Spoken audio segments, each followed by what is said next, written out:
This is an emergency call to people who still hold to the tried and tested truths and moral principles that have held this and Western nations together. An emergency call to those who know the power of the truth of God's Word, the Bible, that has transformed the lives from the most desperate sinners to even the proudest demagogues.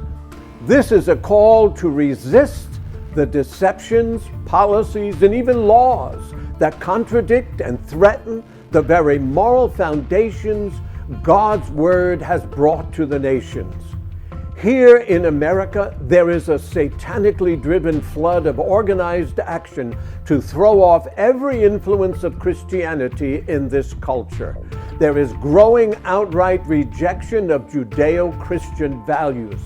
Atheists and homosexuals, who are a very small percentage of the population, are the most aggressive. The academic, media, political, and social elites support their movements as they abandon their own faith in God for a worldview without God. There is growing outright rejection of Judeo-Christian values rooted in the Bible and implanted in our very own U.S. Constitution. The Bible prophesies governments will be corrupted and even become purveyors of evil rather than a terror to workers of evil. Jesus warned his disciples that they would even be brought before kings and rulers, be put to death, and hated of all men. Well, Christian persecution is now genocide in the Middle East. Psalm 2 is a powerful commentary on this end-time condition and a warning to world rulers: submit to the Lord or face the wrath of God. Jesus said, when we face persecution, it will be an occasion for you to testify. So settle it in your heart, and I will give you a mouth and wisdom, which all your adversaries will not be able to refute nor resist.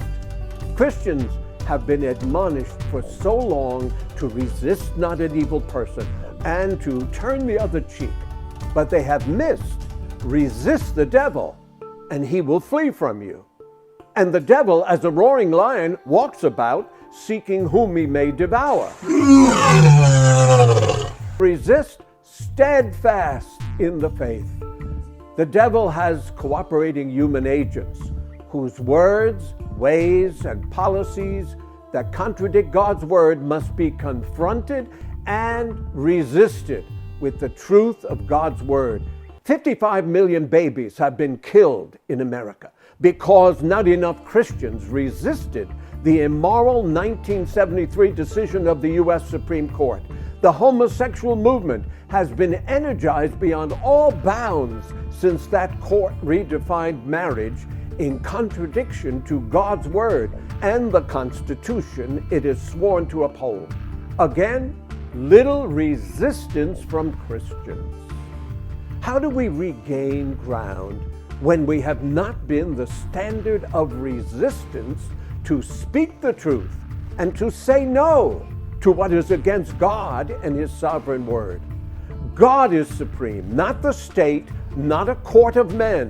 We who believe in the sovereignty and supremacy of God and His Word, we resist the laws and policies that radically contradict His Word. We declare to society what is morally right and what is morally wrong with authority according to God's supreme Word. The founding fathers of America acknowledged and respected that moral authority in Christian faith.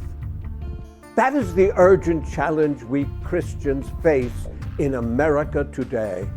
We need to resist the intimidations of the abortion and LGBT movements and the infiltration of Islam, whose Sharia law is diametrically opposed to our Judeo-Christian values as a culture and our Constitution.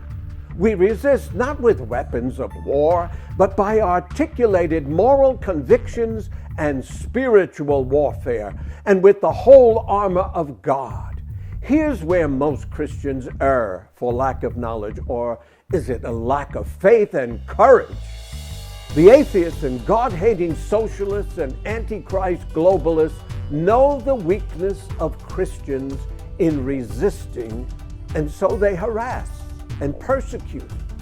And yet, they charge Christianity as the biggest obstacle to their one-world government agenda.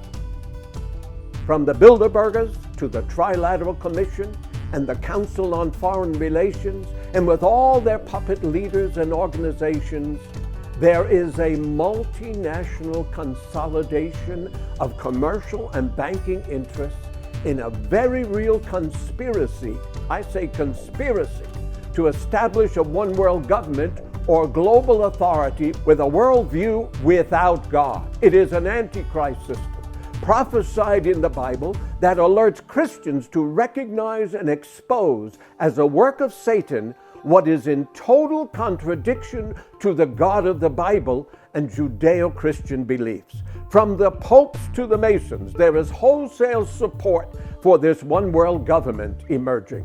Arrogant men with the arrogance of Lucifer himself, who believe they know best what is good for the world and the management of its people. It is a socialist system of control with concentration of power and wealth in the hands of a few. Psalm 2 says, "He that sitteth in the heavens shall laugh. The Lord shall have them in derision," because God has the last word on it all, and the judgments of the last book of the Bible, Revelation, will come upon the architects and activists of political and religious Babylon who are brokering positions of power on the world stage at this very hour.